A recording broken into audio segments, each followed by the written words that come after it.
How Violent Panda played in jeans, I have no idea. This guy's sign. From the beginning, Squishy was being treated. Right, we are in the final of Gale Force versus Method in Season 4. So this was the start of the Dynasty, the Kaydop Turbo Violent Panda Dynasty. Unfortunately, we're going to be watching the worst final. There was 2 finals technically, because we had the upper bracket final here between Gale Force and Method, which went back and forth, 1 game each, lots of overtimes. This overtime was crazy. Final game, 1-goal game, amazing final, upper bracket final. Then by the time Method came back round to the grand final, they were exhausted and Gale Force just got the sweep. And this was where Cloud9 first competed on LAN, so we'd had a DreamHack before this. So LAN was starting to become more common, so a lot of these players were getting better on LAN and so on.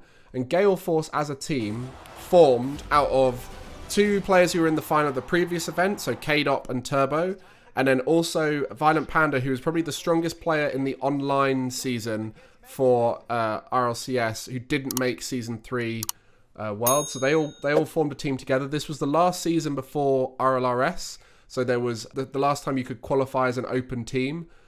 So it was a very unique experience in that. So this was East Coast America. I didn't go out to this event, but I remember watching it a little bit. And on the other side, a lot Magnus Mercenaries were with Method. They competed in the Gfinity Elite Series as a team.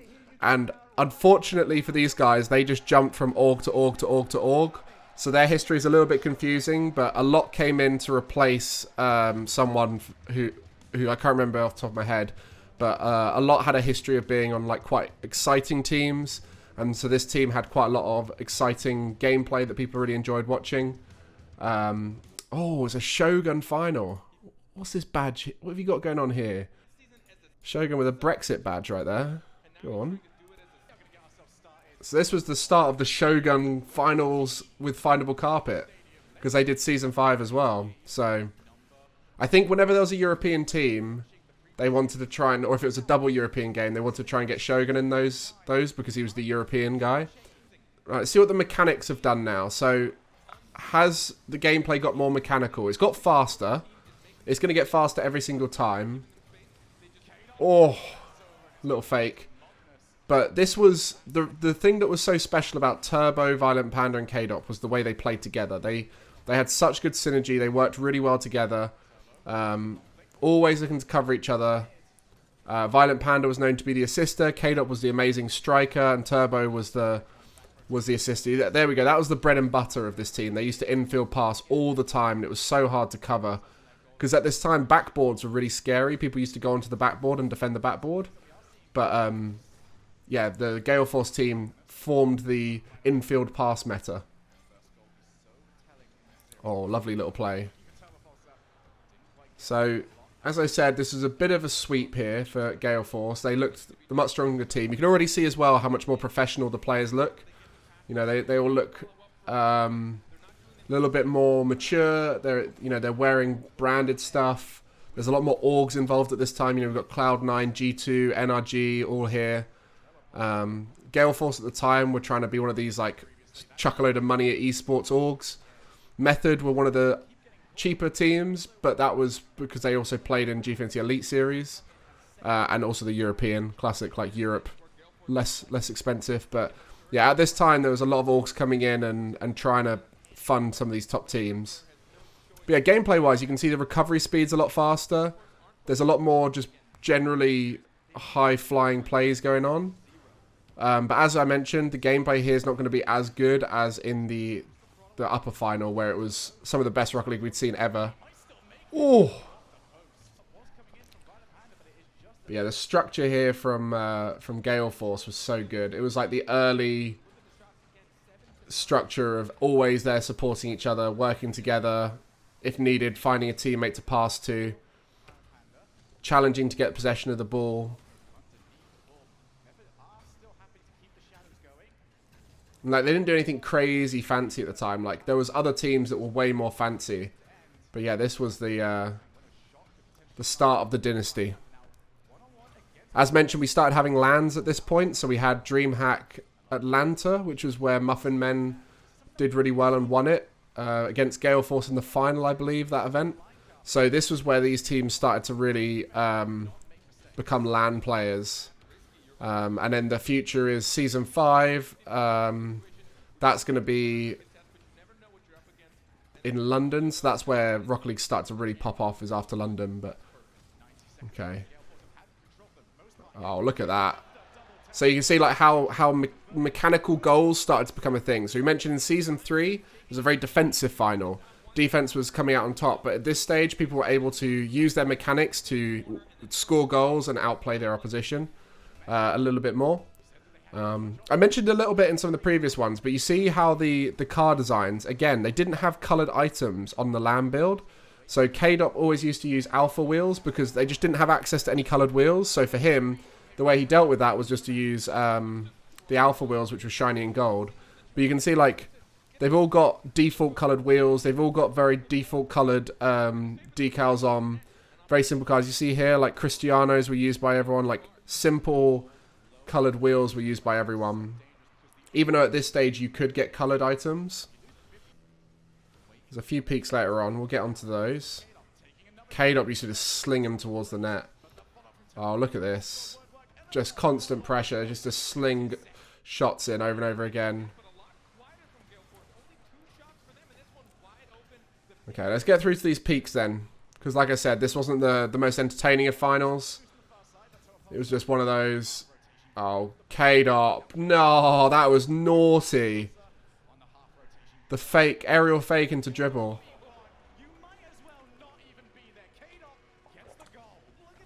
Turbo just put that into space. Kaydop.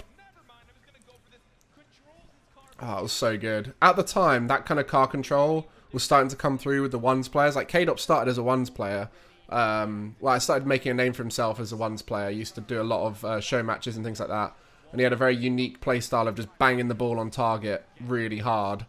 And people just couldn't defend it. But he had really good car control. But yeah, you can just see how much better Gale Force look in this final because they're relaxed. They know they're the better team. And Method were just exhausted. Yeah, see, that's just what Kaydop did. He used to just sling him towards the net. Is this a little saucy something? A little fake? Genius? Genius? Genius. That is big brain there from Metsonoris. So this is to make Turbo the first 2-time as well. So everyone knows Turbo is the 4-time now, but at this stage, he'd won one of the first 3. And if he were to win this, he would have won... Oh, classic. This is classic Gale Force. Look, just Panda, just put it on a slot. But yeah, if he won this one, then he's going to be 2 out of 4. Spoilers, they go back to back. So then Turbo is 3 out of 5 world champions. Ooh. Oh, Kaydop. Kaydop was so good at Rocket League. I mean, he still is. I'm not trying to take away from him now, but comparatively to the rest of the world, like, I remember thinking he was such a good player back in Season 2. His team was very unique. It was like Siki, Kaydop, and Skyline. And both Siki and Kaydop looked really good in their own right. And it just didn't quite work as a team. The team couldn't communicate. Like, it was 2 French-speaking players and a German player, and they just didn't talk. And then, I think that was it, right? That's the winning moment. It was nice. Panda started to bring a little bit more energy and emotion into our champion teams. Obviously, he was in the final of Season 2. And Pashi was pretty emotional there. And Violent Panda was one of the more outgoing pro players. So it helped having him on stage to do the interviews and to do all the, like, excitable stuff. Oh, this here, right, a lot on Turbo Pulsar were on the same team called Kapow for a while. And then they were on Oh My Dog, I think. So, like, they were best friends at the time. Both Swedish players, so... You know, they were very happy for that. This is it. European domination. That's 2 finals with European players only in the final. So this was the era where Europe was just better than everyone. Is the trophy lift going to be straight? It's pretty straight. Pretty straight.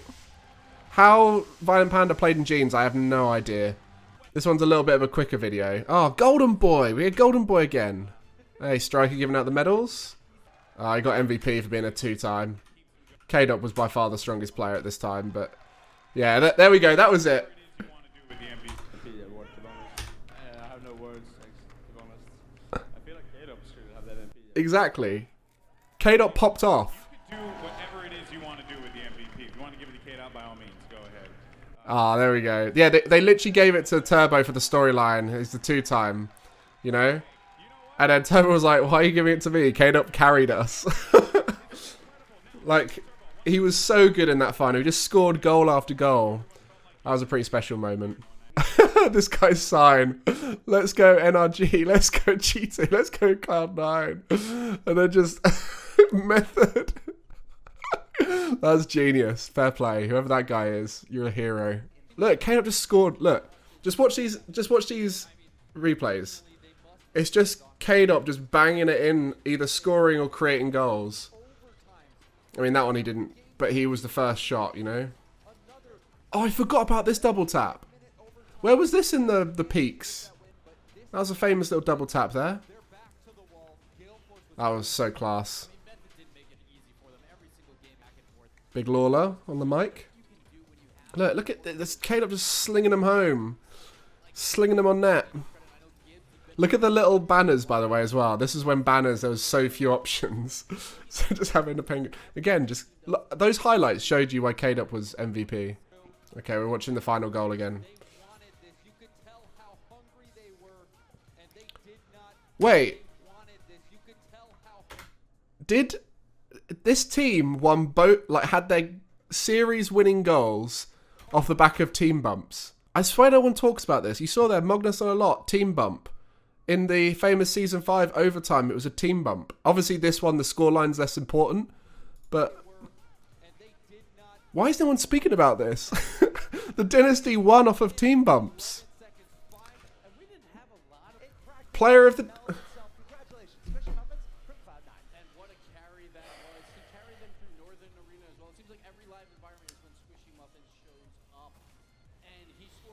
From the beginning, Squishy was being treated... I mean, he was good. He was good, to be fair.